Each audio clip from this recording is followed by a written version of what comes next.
Hello, and welcome to On Second Thought, a bonus series of And the Runner-Up Is. On June 27th, 2018, I released the episode of And the Runner-Up Is on the 2002 Best Picture race, where we discussed The Pianist as the likely runner-up that lost Best Picture to Chicago. But on second thought, what if the runner-up was really The Hours?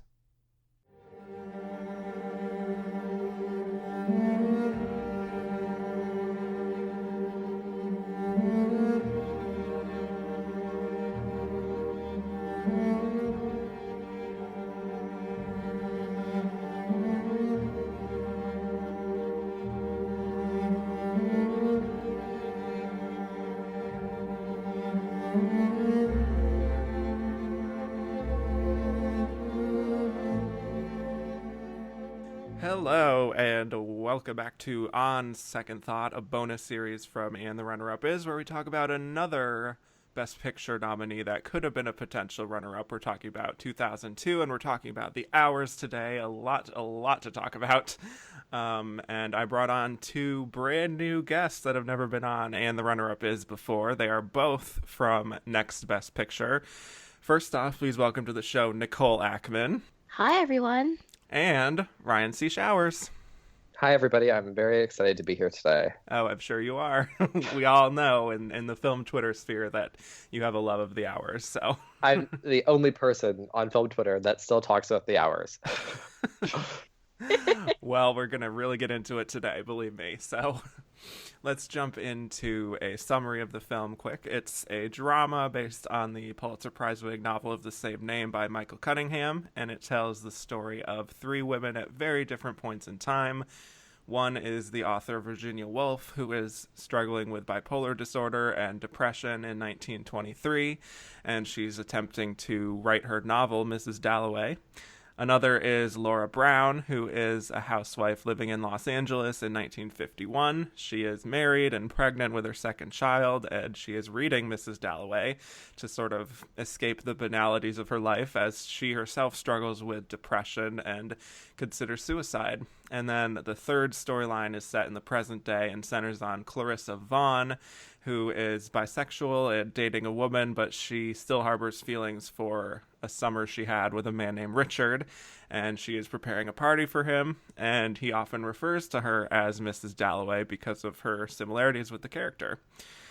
So, the film was directed by Stephen Daldry and written by David Hare. It stars Nicole Kidman as Virginia Woolf, Julianne Moore as Laura Brown, and Meryl Streep as Clarissa Vaughn. We also have Ed Harris, Allison Janney, John C. Reilly, Jeff Daniels, Stephen Dillane, Toni Collette, Miranda Richardson, and Claire Danes. All-star cast. So, The Hours made $41 million at the U.S. box office and was nominated for 9 Academy Awards, winning 1, but that one was not, in fact, Best Picture. So, The Hours is a big movie, and I want to give equal time to all three storylines. But first, let's get to our general thoughts. And because I know Ryan has a lot to say, we'll start things off with Nicole. Nicole, what are your general thoughts on The Hours? Yeah, I actually watched it for the first time ever yesterday, and it's one that had kind of been on my radar for a long time. I actually have owned this DVD for like forever, but hadn't actually gotten around to watching it, and I was so impressed. I think that, whenever you have these split narrative films, it's often very hard for them to feel balanced, and yet this one definitely does. This will probably shock no one who, follows me, but the Virginia Woolf plotline was definitely my favorite. I was so impressed by this whole cast. It felt like one of those films where, like, you're watching it and you're like, oh my god, and this person's in it? Oh, that person's in it? Oh my god, there's Claire Danes. And I feel like everyone's really good in it, but particularly Nicole Kidman.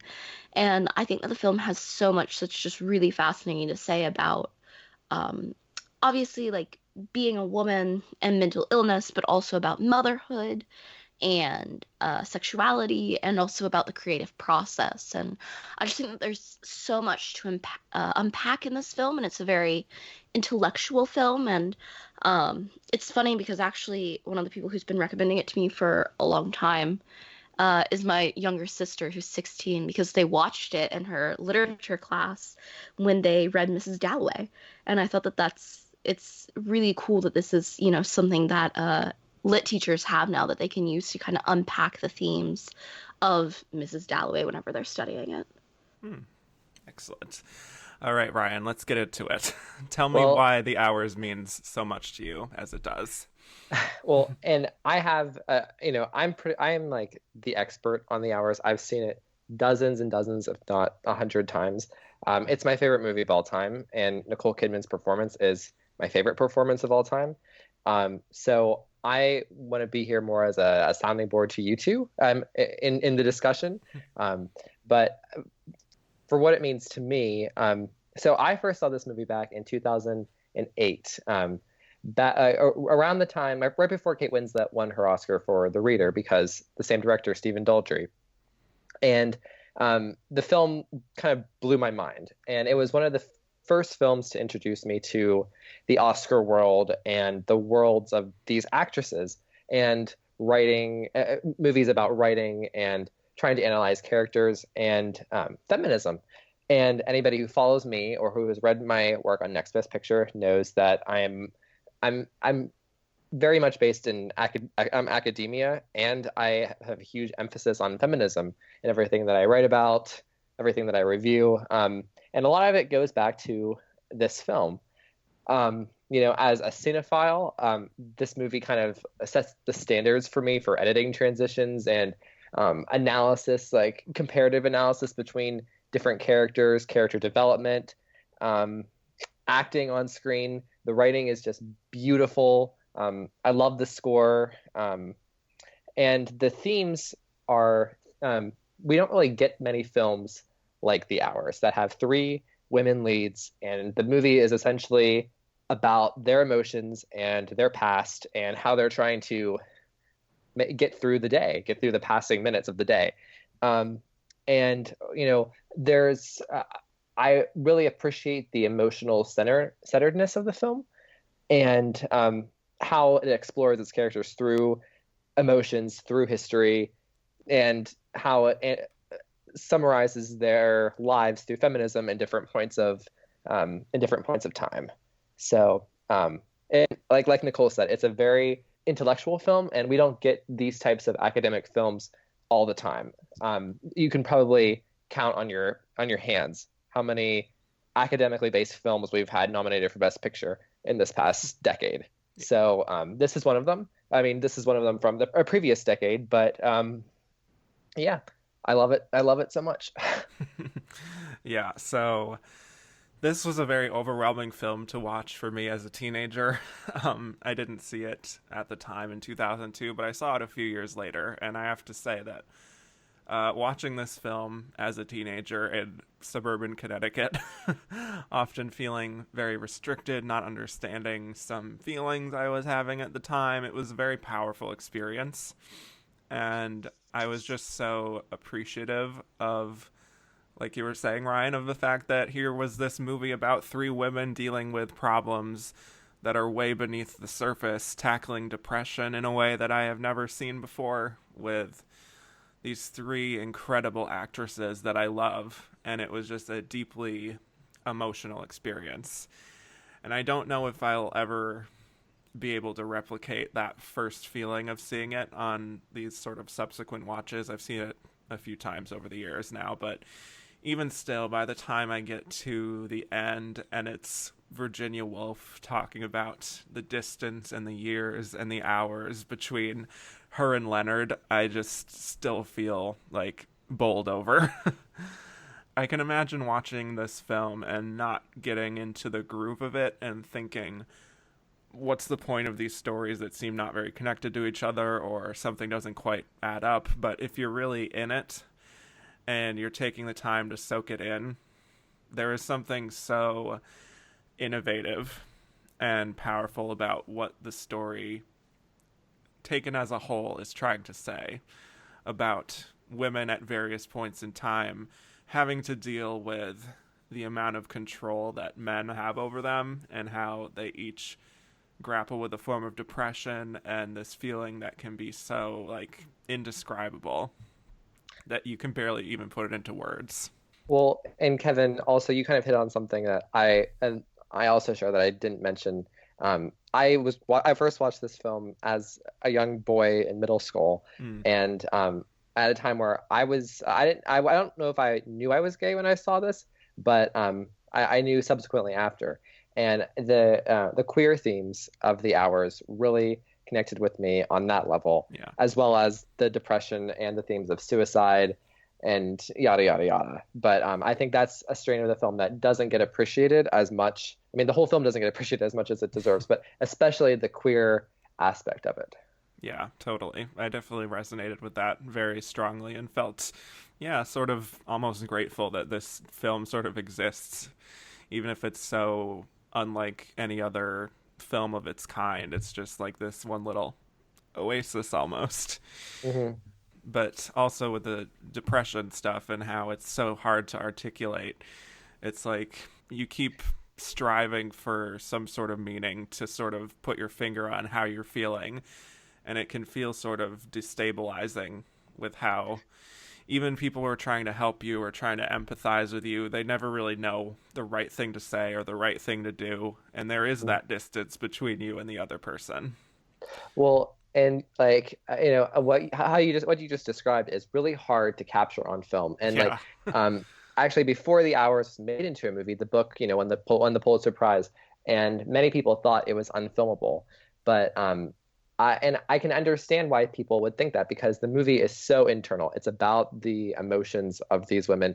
And I can't think of a better performance that articulates how a character is feeling or their emotional journey without speaking than Julianne Moore in this movie. Nicole Yeah. Kidman is my favorite performance in the film, like I said.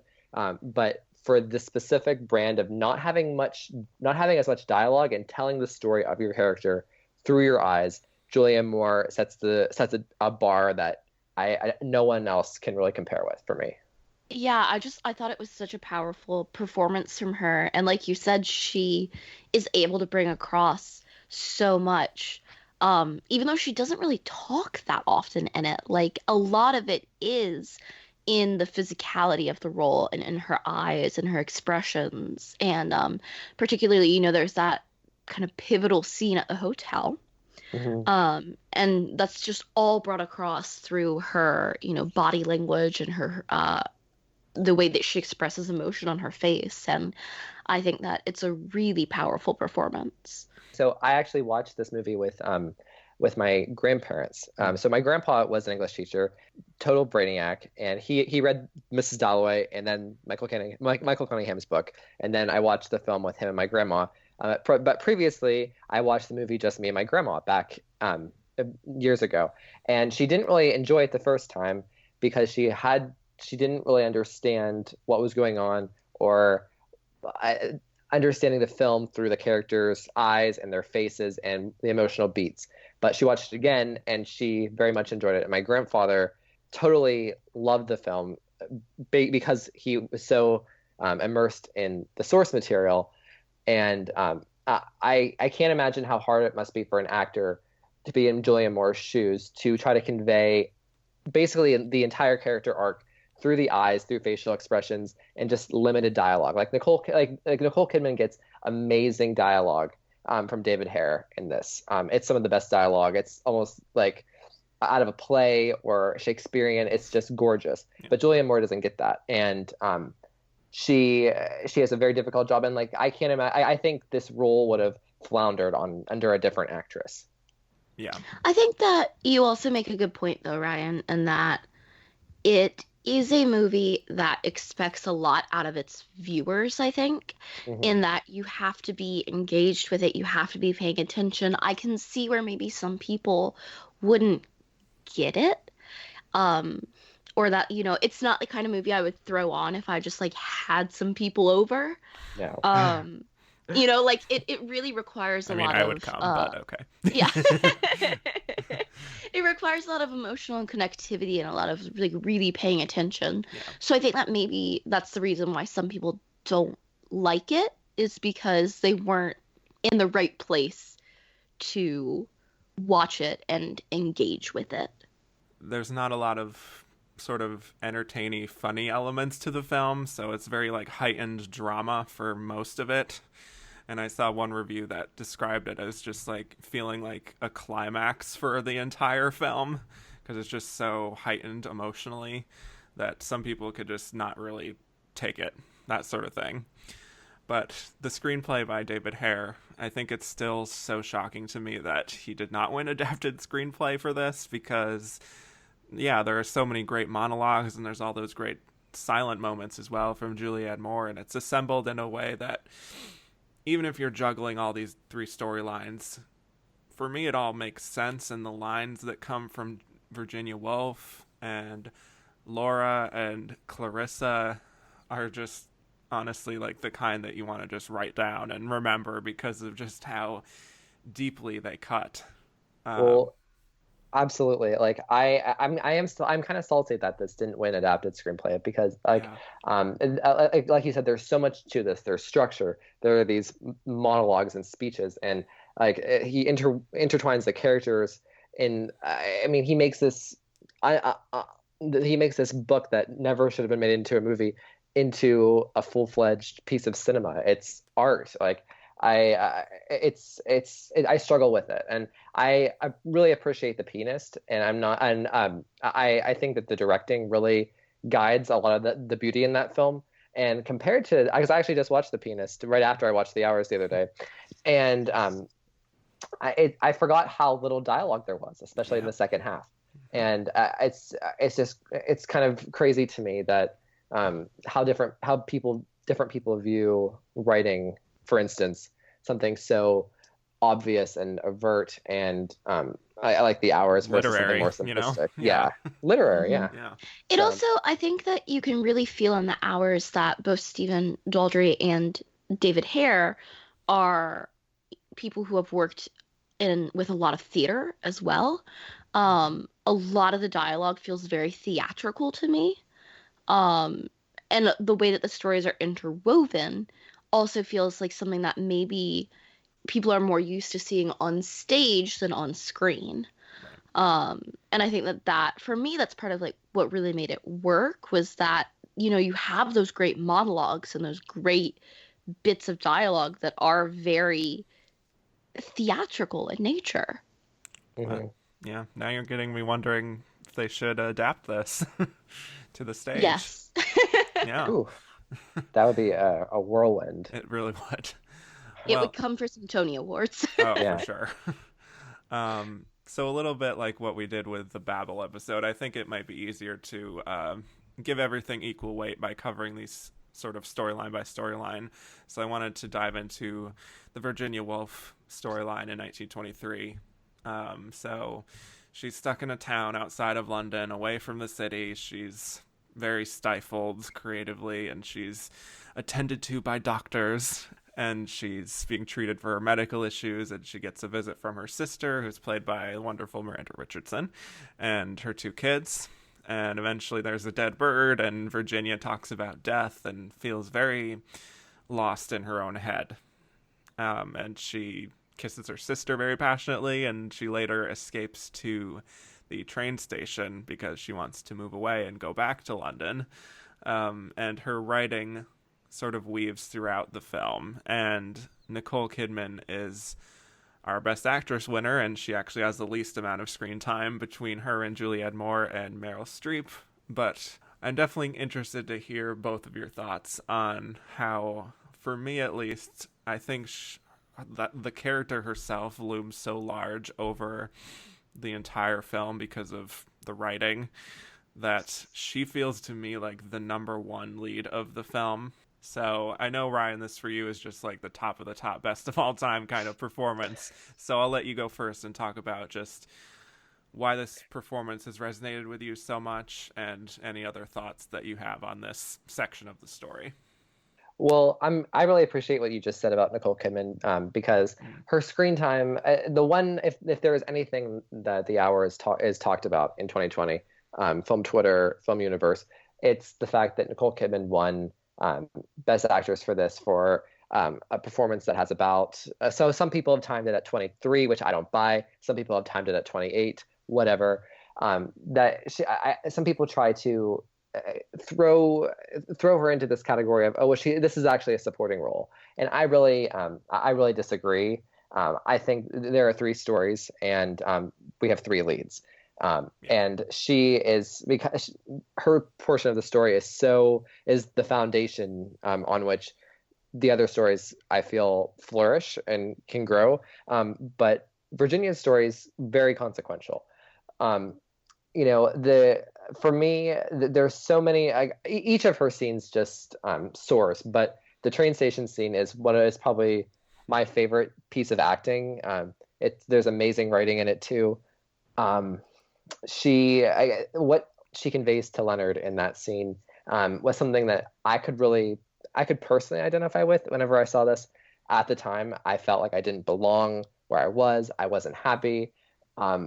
So there's that emotional level for me. But Nicole Kidman does such a great job of inhabiting the role with physically, emotionally. There are little ticks that she does in this scene, and like the climax of the scene where she just monologues at Leonard right before they leave the train station is just absolutely gorgeous. There is like hints of happiness and joy in what she's saying, but it's so like consumed in sorrow, and it's just amazing work. Yeah. How about for you, Nicole? Yeah, I mean, obviously, I want to echo all of that. I think that, I mean, Ryan has heard me go on and on about how I think it's um, stupid that often, whenever you have multiple leads of one gender in a film, people are really quick to want to assign one of them to be the lead. And I do think that like they are all three leads, but I can see why at the Oscars they would want to push Nicole Kidman, because I do think that, Virginia Woolf is obviously like the basis for this whole work. And I do think that Nicole Kidman's performance is the best. I think that the Virginia Woolf storyline is really powerful, and especially if you're familiar with Woolf's work at all, because it's set in 1923, and in 1929, 6 years after the story is set, she releases the essay A Room of One's Own. And I think that what's really interesting is that this depiction of a day in her life really shows how she could come to believe that a female writer, really needs their own space, because you see throughout her storyline that she's really controlled by her husband. She feels like the servants are like spying on her essentially. And she just like isn't allowed to make her own choices, and her work keeps getting interrupted. And I think that that's a really powerful thing, and I like that they don't beat it over the head, but it's very clear that there's a statement going on there about the fact that that's part of why we have less female authors from throughout history, is because they weren't allowed the space to have a creative process. And we see her kind of struggling to fight for her creative process and fight for the right to make her own decisions. And obviously, like, that's a large basis of that big monologue that she has at the train station, is the ability to choose for oneself, which has been taken from her. And I just think that for me, this is a storyline that really works the best. And there are times in the other two storylines where I was like, all right, can we get back to Virginia? Yeah. But I just think that there's so much that's interesting here. And obviously, I also think that the way that they portray her relationship with her sister, who lives in London and has children and has the freedom to travel around.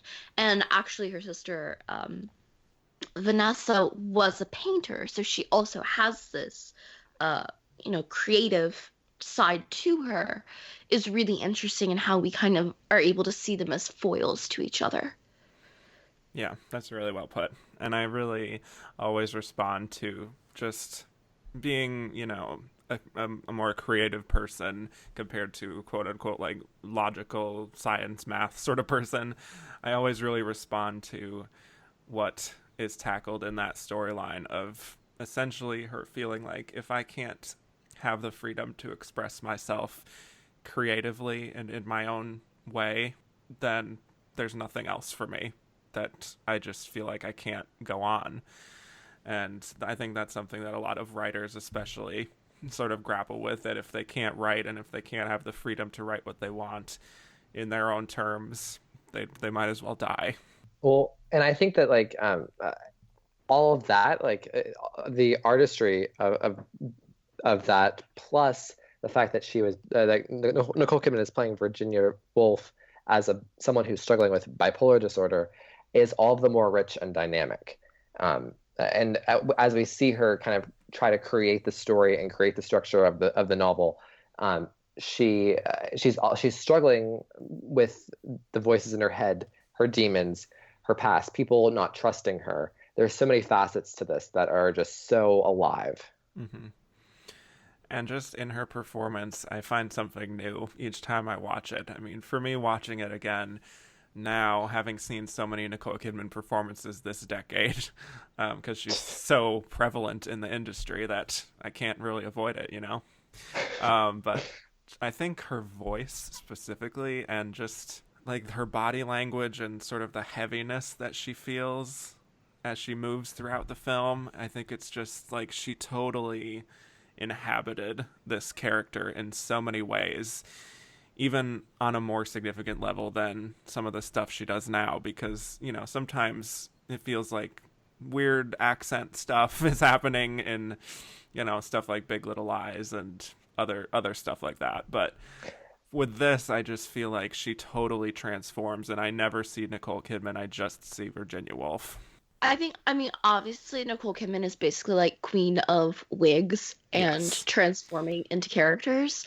But I swear she's like almost unrecognizable here. And I was looking at, reviews on Letterboxd, and I saw multiple people say, like, I didn't realize it was Nicole Kidman until like 20 minutes into the movie. Like, I think that she really becomes Virginia Woolf. She looks totally different, obviously, but her physicality is so different, and her voice, and it really is a transformative role, and I always admire that about her, that she can get very lost in a character. Mm-hmm. And I also think that it's a really interesting transformation because it is so unglamorous. And I really admire Nicole Kidman as an actress because she isn't afraid to take on those sort of roles. Thank you for listening to this preview of On Second Thought, a bonus series from And the Runner-Up Is. If you liked what you heard and want to hear more, please go to patreon.com/andtherunnerup.is and become a patron. Only $3 a month will get you access to bonus episodes, a Slack channel, and early access to regular episodes. Thank you so much for your consideration.